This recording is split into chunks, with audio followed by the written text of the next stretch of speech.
capítulo 4.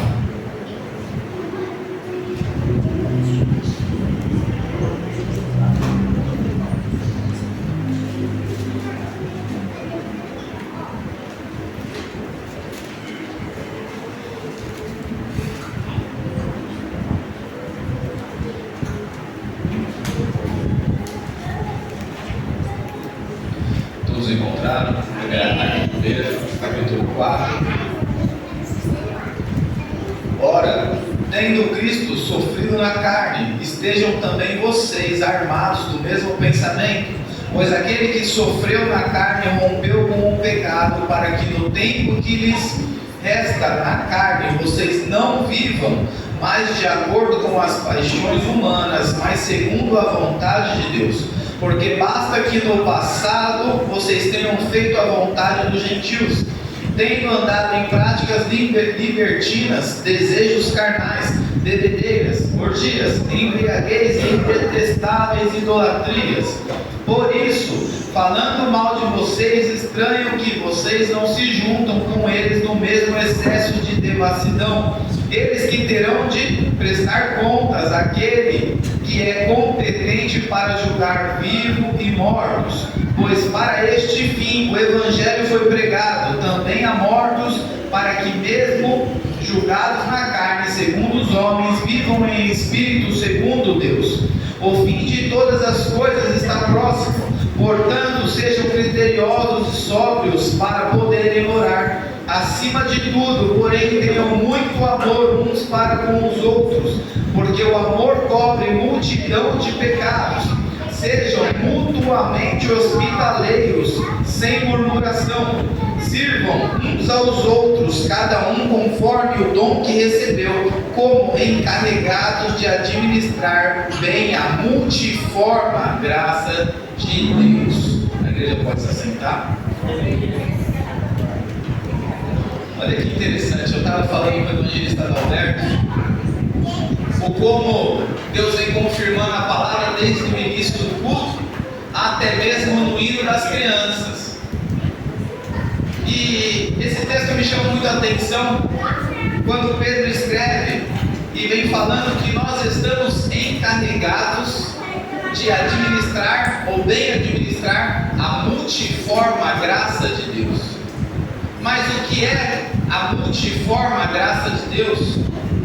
E a palavra vai nos mostrar que a carta de Paulo aos Romanos, logo no capítulo 1, Paulo vem com uma saudação, e numa parte da saudação ele fala assim: graça e paz do Senhor Jesus Cristo e de Deus para todos.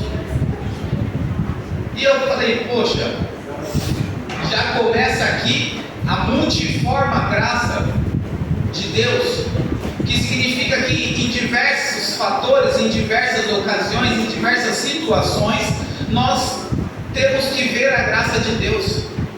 Às vezes nós não prestamos atenção de como Deus age na nossa vida, mas logo na saudação Paulo já deixa bem claro.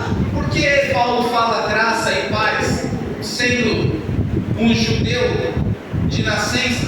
Se o judeu cumprimenta com shalom, shalom, mas Paulo, apóstolo dos gentios, não fala shalom, shalom, ele fala graça e paz.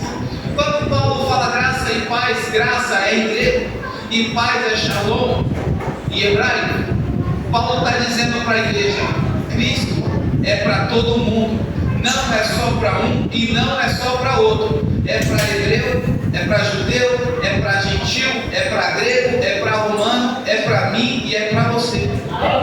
Essa multiforme da graça de Deus, ela não é só para um, ela é para todos. Ela não está em só uma situação, mas ela está em todas. A palavra de Deus vai nos mostrar que esse mesmo Paulo, em Atos dos Apóstolos capítulo 9, ainda é um perseguidor da igreja. Paulo, ao receber carta dos sacerdotes, está a caminho de Damasco para continuar perseguindo os cristãos, coisa que por sinal ele fazia muito bem. Só que a palavra do Senhor vai dizer que no caminho ele enxerga uma luz muito reluzente e acaba caindo do cavalo. A palavra de Deus vai dizer dizer que ele pergunta: quem és?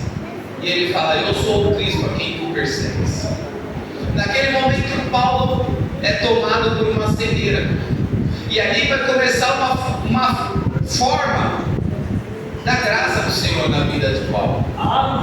Porque muitas das vezes a gente não entende situações que passamos, situações que acontecem na nossa vida, porque só olhamos com os nossos olhos carnais. Mas quando a gente passa a olhar pelos olhos espirituais, nós vemos a graça de Deus em tudo. Ah, Lucas, mas até na perseguição da igreja? Até na perseguição da igreja. Porque na perseguição da igreja a gente pode ver o quanto o evangelho era verdadeiro. As filosofias humanas, conforme iam nascendo as heresias, elas iam se acabando ao longo do tempo. Mas o evangelho, mesmo perseguido por Roma, não se acabou no meio do caminho. O evangelho, mesmo sendo confrontado na época de Paulo por Nero, aonde colocavam-se cristãos pendurados em tochas no meio das ruas para iluminar a noite, não parou. Roma não parou o evangelho. Nero não parou o evangelho. A perseguição de Paulo não parou o evangelho. A palavra vai dizer que, ao ser respondido: eu sou o Cristo a quem tu persegues, Paulo ouve a voz do Senhor e fala para ele: vá a uma rua chamada Direita, entre na casa de um homem e fique lá. O texto vai continuar dizendo que havia em Damasco, para onde Paulo estava indo. Mas Senhor, pera, não podia esperar Paulo chegar lá? Não, tinha que pegar Paulo no meio do caminho, porque as coisas que acontecem na nossa vida são surpresas. A gente não é afligido antecipadamente. As provas não acontecem na nossa vida de prévio aviso. Vou olhar no calendário e falar: amanhã é dia 30, é dia de passar a prova. Não é assim que funciona. Antes fosse, pelo menos a gente já estava preparado. Mas as coisas têm que vir de surpresa. Porque na carta que nós lemos, a palavra estava falando em 1 Pedro 4, nós temos que estar preparados para essas coisas, porque os tempos estão no final. Paulo, ele vai e fica na casa de um homem chamado Judas. Olha que interessante. Judas, não Iscariote. Esse Judas era também judeu. Ele, hospitaleiro, recebe Paulo. Aleluia! Cego, mas recebe Paulo. Enquanto isso, lá em Damasco, um homem chamado Ananias, profeta do Senhor, ouve, recebe o chamado do Senhor e fala: Ananias, eis-me aqui, Senhor. Olha a prontidão do servo de Deus. Mas tem graça aí? Ainda não, só tem obediência. Ananias, eis-me aqui, Senhor. Vá para uma rua chamada Direita, na casa de um homem chamado Judas. Lá tem um cara chamado Saulo, e ore por ele. Ananias, aleluia, começou obediente, mas passa a ser questionador. Senhor, eu tenho ouvido falar deste homem. Não é esse que persegue nós, seus servos? Mas olha a resposta do Senhor: é esse mesmo, mas vai lá, porque este é um servo muito útil para mim. Aqui a gente já começa a entender a multiforma da graça de Deus, porque muitas vezes alguém que nos persegue vai ser chamado para ser servo do Senhor. A grande questão é o que nós temos a ver com isso, porque nós temos a ver com isso. O Senhor, ele chama Ananias e manda Ananias ir lá falar com Paulo. E aí ele diz assim: em uma visão viu entrar um homem chamado Ananias e impôs-lhes as mãos para que recuperassem a vista. O Senhor aqui em Damasco fala com Ananias, e lá na casa de Judas, Paulo já está tendo visão. Cego, está tendo visão espiritual.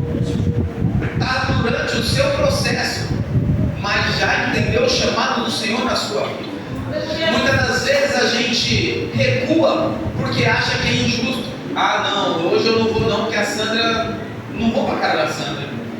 A Sandra, quando eu queria ter oportunidade, a Sandra não me dava oportunidade, agora também eu não vou. Mas Senhor,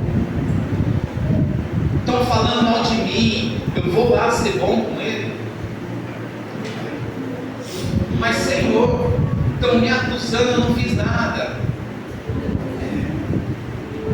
É por isso que, conforme eu falei, tudo vem confirmando a palavra do Senhor, e o último hino veio falando a mesma coisa. É por Ele que nós estamos gastando a nossa vida.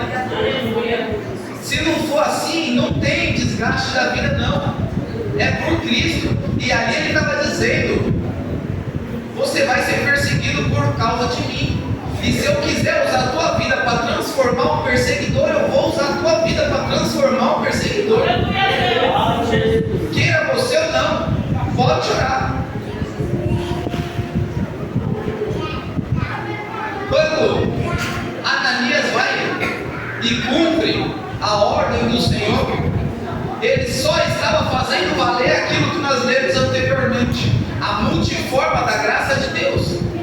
Porque ali tinha um homem chamado Judas, que foi o quê? Hospitaleiro. Ser hospitaleiro já era uma forma de manifestar a graça do Senhor para alguém que estava sendo necessitado. Essa é a minha, sua obrigação, ser hospitaleiro sem olhar a quem e sem murmurar, está escrito na palavra. Ao cumprir o mandamento, Ananias vai até Saulo, coloca a mão sobre ele e ora. Ali Ananias estava fazendo cumprir a multiforma da graça do Senhor, usando o dom que o Senhor deu para ele para resolver o problema de um perseguidor. Paulo já era apóstolo? Ainda não. Ao recuperar a visão, talvez ele ainda podia ser bruto, agressivo, era um risco que eles estavam correndo. Mas eles não podiam deixar de manifestar a multiforma da graça do Senhor. A palavra vai nos mostrar que, ao cair as escamas dos seus olhos, Paulo já creu, já foi batizado, isso tudo durante 3 dias. Muitas das vezes nós olhamos a perseguição, nós olhamos as acusações e nós não queremos fazer valer a palavra do Deus de Deus, porque não é contra mim. Mas e se for contra o outro? É fácil eu falar, Alberto, perdoa, Alberto, porque não sou eu que estou passando. Mas e quando é comigo, como é que faz? Eu vou fazer valer a palavra do Senhor? A multiforma da graça do Senhor vai ser vista na minha vida? Porque o Senhor, ele foi bem claro quando ele disse, a Ananias, ele diz assim, sendo que muito tem ouvido a respeito deste homem, e aqui em Damasco ele tem autorização dos principais sacerdotes para prender todos os que invocaram o teu nome. E a resposta do Senhor é bem clara: vá, porque este é para mim um instrumento escolhido para levar o meu nome diante dos gentios e dos reis. Já pensou na possibilidade de você, com a sua vida, impedir o trabalhar de Deus para um grande missionário habitar entre nós? Talvez dando um mau testemunho, talvez não querendo usar os dons que o Senhor te deu, às vezes não querendo ser amoroso, bondoso, hospitaleiro, caridoso, carinhoso, amoroso. A palavra do Senhor vai nos mostrar que tem que ser sem murmuração. Ah, Senhor, eu vou lá porque o Senhor está mandando, né? Quero ir, não. Já que não está valendo de nada, é melhor nem ir mesmo. E é difícil falar isso, porque quando a prova é contra nós, a gente quer justiça. A palavra do Senhor vai nos mostrar que até os justos que já morreram no Senhor, em Apocalipse, questionam o Senhor e falam: Senhor, quando virá a justiça sobre aqueles que nos mataram, nos machucaram? Isso é passível de um sentimento humano. A alma clama por justiça, mas o Espírito que está pronto quer fazer cumprir a palavra do Senhor. E a multiforma da graça do Senhor tem que ser vista na minha e na sua vida. É por isso que nós devemos gastar a nossa vida. Não é reclamando, não é murmurando, um foi hospitaleiro, o outro usou os dons espirituais, e ali nascia um grande missionário do Senhor. Aleluia. Só que a palavra também vai dizer que tudo que a gente planta, a gente colhe. A lei da semeadura é o que mais faz valer a terra. E logo depois o Senhor fala assim para Paulo: você vai entender o que é ser perseguido a partir de agora. Então a minha e a sua justiça não vale de nada, cabe a Ele a justiça. Faça só o que o Senhor chamou você para fazer. Multiplique a multiforma da graça do Senhor. Aleluia. Paulo entende isso e na primeira carta aos Romanos ele vai dizer: graça e paz do nosso Senhor Jesus Cristo. Sendo perseguido, ele vai entender, não é só para judeu, não é só para gentil, é para todos aqueles que quiserem. E todos aqueles que quiserem e gastarem a sua vida por mim, diz o Senhor, eu os receberei e direi: vinde a mim, amados do meu Pai. A palavra vai nos mostrar que quando nós demonstramos amor para cumprir aquilo que Ele chama nós para fazer, Ele com amor restaura aquilo que nós perdemos no meio do caminho. Porque com coroa Ele irá nos receber. E não espere que a justiça seja feita aqui mesmo, porque talvez nem aconteça. Mas o nosso galardão nos espera junto dele. A palavra também nos mostra que ao ser restaurado, Paulo começa a testificar da fé daquele que achou no caminho de Damasco. E ele vai dizer: agora não sou mais escravo do pecado, mas me faço escravo de Cristo. Não fazendo a minha vontade, porque se eu quero ir para a esquerda, Cristo me manda para a direita, mas se eu quero ir para a direita, Cristo me manda para a esquerda. E aqui a gente entende que não é o nosso caminho, não é do nosso jeito, não é na nossa vontade, é na vontade dele, é no caminho dele, é no jeito dele. E às vezes vai até parecer que a gente está perdido, às vezes vai até parecer que a prova vai ser mais forte. E quem nunca perguntou: Senhor, por que eu estou passando por isso? Também vai ser a mesma pessoa que vai perguntar: Senhor, para que serve isso? Senhor, mas por que comigo? E o Senhor pergunta: por que você não? Seria nós melhor que Cristo que foi perseguido? Seria nós melhor que Cristo que foi crucificado? Se eu abaixar a régua um pouquinho, seria nós melhores que Paulo? Seria nós melhores que Pedro? Nem se eu abaixar a régua ao Judas traidor, eu me encaixo. Nem se a gente descer a medida, ainda não cabe. Porque a graça de Deus já nos alcançou e já não temos mais como pagar isso. Nós temos o dever de gastar a vida por Ele. Nós temos a obrigação de multiplicar a multiforma de graça dele. Negar a si mesmo e fazer valer a cruz dele. Nós temos a obrigação de, sem murmuração, representar Cristo, porque somos isso, somos representantes do céu. Quando alguém olha para mim e para você, eles estão vendo o quê? Será que eles estão vendo um vizinho atribulado de falar: lá vai o crente, ela gritou com a mulher o dia inteiro, agora está indo para a igreja. Lá vai Lucas mais uma vez, enfiou a mão na orelha da esposa, ficou escutando a música o dia inteiro, perturbou o dia inteiro, agora está indo para a igreja. É fácil jogar um terno em cima e vai mergulhar. Nós ouvimos muitas vezes: bagunçou a vida inteira, agora foi para a igreja, zerou a quilometragem, está zero de novo, parece que ficou santo. É isso. O Senhor vai dizer: dos seus pecados já não me lembro mais. Mas nós ainda ouvimos, e é difícil para mim e para você entender isso, que um criminoso homicida pode sentar aqui, ouvir a palavra do Senhor, se converter, amanhã morrer e entrar no céu. Fala, Senhor, mas eu fiz tudo certo a vida inteira.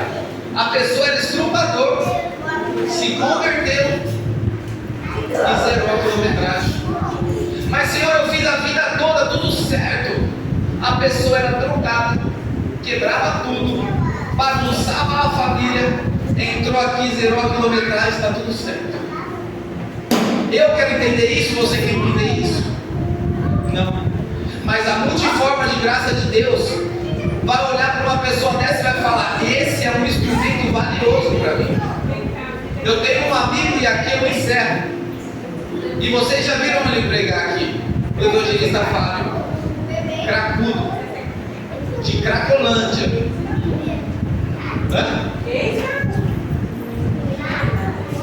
Da gente reunir os carros da igreja, ir para o centro da cidade procurar ele, entrar lá nos inferninhos, lá onde o pessoal fica invadindo, usando droga, e não achava esse homem de jeito nenhum.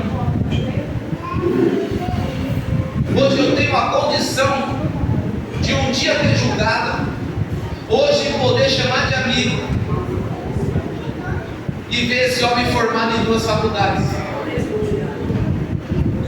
exercendo o chamado do Senhor como psiquiatra, na ala psiquiatra, cuidando de drogados. Se essa não é a multiforma da graça de Deus, eu não sei o que é. Porque a gente só multiplica aquilo que a gente vive. Mas quando a gente enxerga Cristo nas coisas, a gente começa a multiplicar Cristo naquilo que a gente viveu. E a nossa dor passa a ser exemplo para que outras pessoas não vivam mais aquilo. E nós precisamos entender isso de uma vez por todas. É difícil, mas nós devemos gastar a nossa vida assim, por Ele. Como o Senhor quer que você gaste a sua vida hoje. Se você tem o dom de cantar, canta. Se você sabe falar, prega. Se você sabe servir, serve. Só não para. Só não faz acepção. Porque quando a gente faz acepção, a gente para um futuro servo de Deus. Quando a gente escolhe, a gente para um futuro missionário. Às vezes nós não temos coragem, mas por falta de evangelizar, alguém não vai ser evangelizado na África, porque nós deixamos de formar um missionário aqui.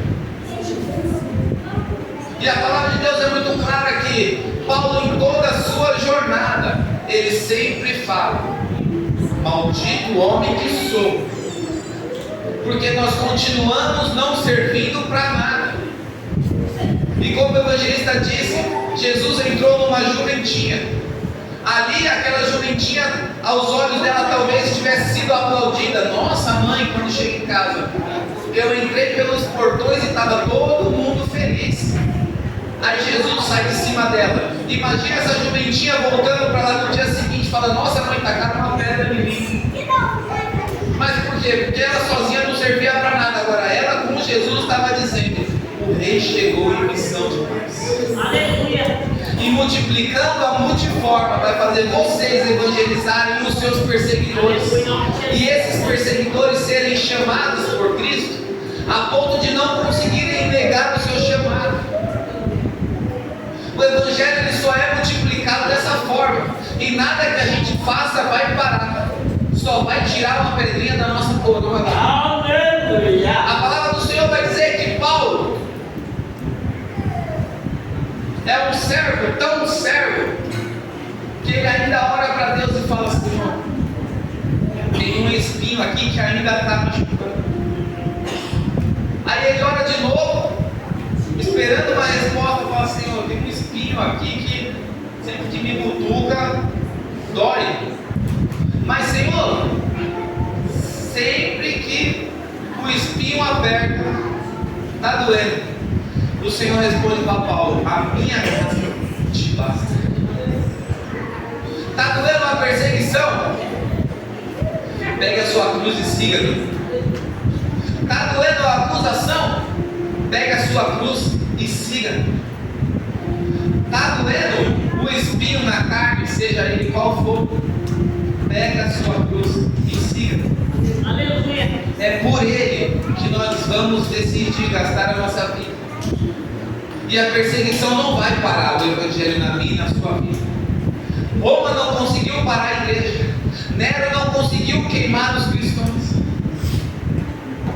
E assim o Evangelho vai continuar se multiplicando. Não através da minha, mas de todos nós.